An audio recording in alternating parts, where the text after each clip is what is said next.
Assalamualaikum warahmatullahi wabarakatuh. Tahukah kalian bahwa Indonesia adalah salah satu penyumbang emisi karbon dioksida yang terbesar di Asia Tenggara? Terdengar hiperbola ya. Sayangnya fakta ini bukan hiperbola. Fakta ini tentu memprihatinkan kita semua.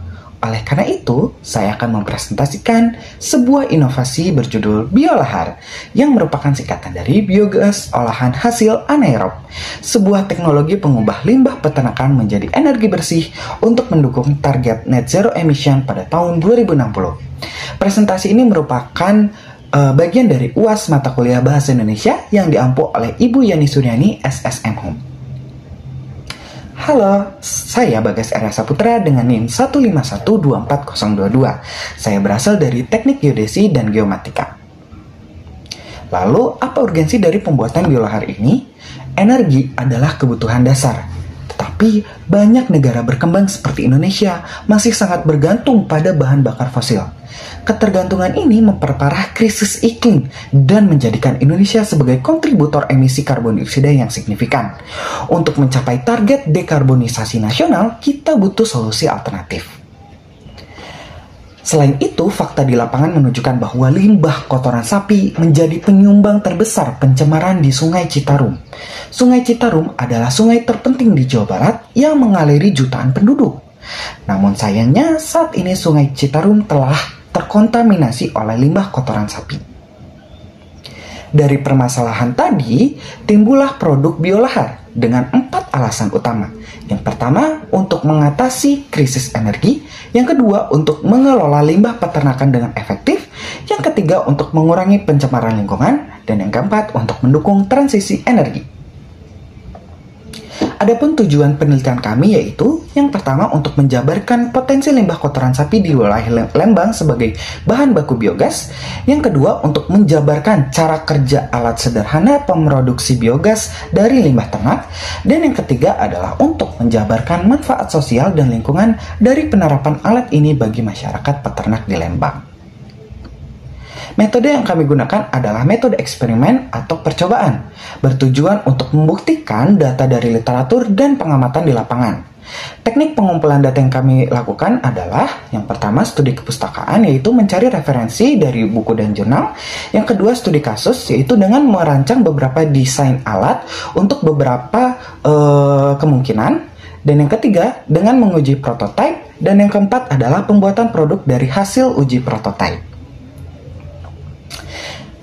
Sedari tadi kita membicarakan tentang biogas. Memangnya apa sih biogas itu?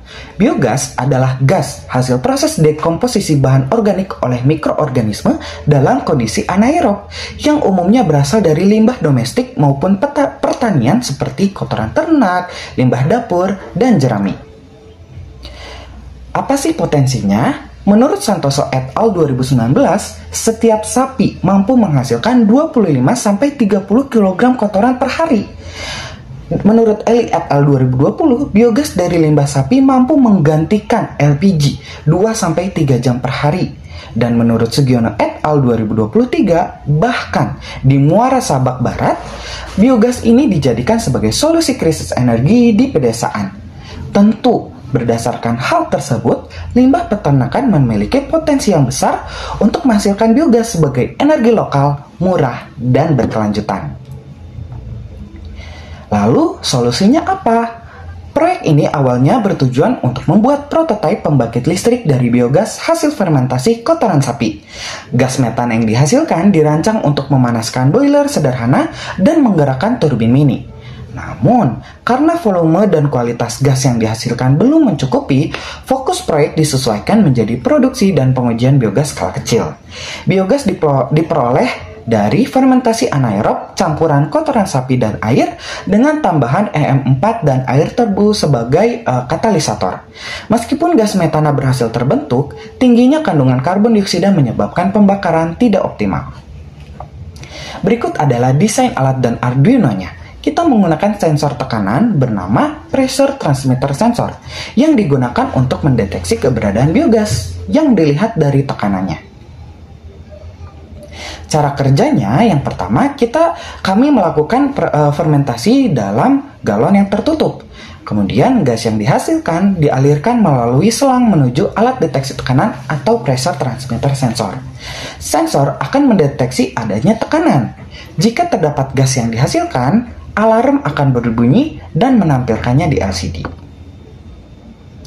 Alat yang kami gunakan adalah galon air, selang kecil 6x8 mm, Arduino Uno, pressure transmitter sensor, kabel jumper male to female, LCD 16x2 12C serial, kabel USB Type A to B, power bank, sedotan stainless, kabel, alarm, kuas, alat tulis, dan gunting. Bahan yang kami gunakan adalah kotoran sapi 5-6 kg, air secukupnya untuk campuran biogas, E4 100 ml, air tebu 300 ml, cat semprot hitam, lem kayu atau lem tembak, papan triplek, tali, dan pita putih. Bagaimana langkah pembuatannya? Yang pertama, kita membuat terlebih dahulu campuran biogasnya. Memasukkan kotoran sapi, air, E4, molase tebu atau air gula ke dalam galon yang telah dicat hitam. Campuran kemudian diaduk hingga semua bahan tercampur. Tutup galon menggunakan plastik terlebih dahulu, kemudian tutup menggunakan tutup galon. Fermentasikan selama 14-15 hari sambil diaduk setiap harinya. Setelah itu, kita membuat alat deteksi tekanannya. Yang pertama, siapkan komponen utamanya seperti Arduino Uno, sensor tekanan, LCD, buzzer atau alarm, dan kabel jumper male to female. Rangkai koneksi sesuai gambar, upload kode via Arduino IDE, lakukan kalibrasi sensor, dan uji alatnya. Nah, hasil dari percobaan kami melakukan 3 percobaan trial and error. Pada percobaan pertama, kami lakukan fermentasi selama 14 hari. Namun percobaan ini gagal karena campuran terlalu kental sehingga campuran tidak homogen dan tidak bisa menghasilkan gas metana. Pada percobaan kedua, kami memperbaiki komposisi air dan kotoran sapinya. Percobaan ini menunjukkan adanya tekanan, tetapi belum bisa menyalakan api karena waktunya belum optimal. Nah, percobaan yang ketiga, kami berhasil menghasilkan semburan gas meskipun belum stabil karena sebenarnya biogas yang dihasilkan pertama kali itu tuh gas karbon dioksida terlebih dahulu, kemudian gas metananya, sehingga komposisi karbon dioksidanya masih mendominasi dibandingkan gas metananya. Lalu bagaimana dengan sensor tekanannya? Sensor tekanan mulai aktif sejak hari kedua dan puncaknya hari ke-12. Hal ini menandakan proses fermentasi yang berhasil namun belum optimal. Oke, analisis dari hasil tadi. Target awalnya kami ingin menggunakan biogas sebagai sumber panas untuk pembangkit listrik skala kecil. Fakta di lapangannya, volume dan kualitas biogas belum memadai untuk digunakan sebagai bahan bakar. Apa faktor yang menghambatnya? Yang pertama, desain digester masih terlalu sederhana. Digester yang baik adalah digester yang bisa mengisi ulang kotoran sapinya dalam keadaan anaerob atau kedap oksigen. Dan yang kedua, digester yang baik adalah digester yang memiliki pengaduk dalam keadaan kedap udara atau anaerob. Faktor penghambat yang kedua adalah fermentasi yang kami lakukan masih satu tahap, yaitu karena kita belum bisa mengisi ulang kotoran sapinya. Yang ketiga, faktor penghambat yang ketiga adalah waktu fermentasi yang terbatas, dan yang keempat adalah kondisi lingkungan yang tidak stabil, misalnya seperti suhu atau kelembapan. Nah, kesimpulan dari penelitian ini, studi menunjukkan bahwa limbah kotoran sapi di Lembang memang berpotensi besar sebagai bahan baku biogas melalui fermentasi anaerob. Proyek Biolahar membuktikan bahwa teknologi sederhana berbasis bahan lokal mampu mengubah limbah menjadi energi terbarukan, meski kualitas gas belum optimal. Prototipe alat berhasil memproduksi dan mendeteksi gas, serta menunjukkan potensi penerapan di tingkat rumah tangga. Proyek ini membawa manfaat teknis, ekologis, dan sosial sebagai solusi energi bersih dan pemberdayaan masyarakat. Ada beberapa saran pengembangan untuk penelitian berikutnya. Yang pertama, tingkatkan desain digester sesuai digester yang baik yang telah saya sebutkan tadi. Yang kedua, tambahkan sistem pemurnian gas karena gas yang dihasilkan itu tidak hanya metana, ada gas pengotornya seperti karbon dioksida yang bisa menyebabkan pembakaran tidak sempurna. Yang ketiga, perpanjang waktu fermentasi supaya gas metana yang dihasilkan cukup optimal. Dan yang keempat adalah integrasi pemanfaatan gas. Misalnya, gas ini digunakan untuk pembangkit listrik, tenaga biogas. Sekian presentasi dari saya, semoga bermanfaat.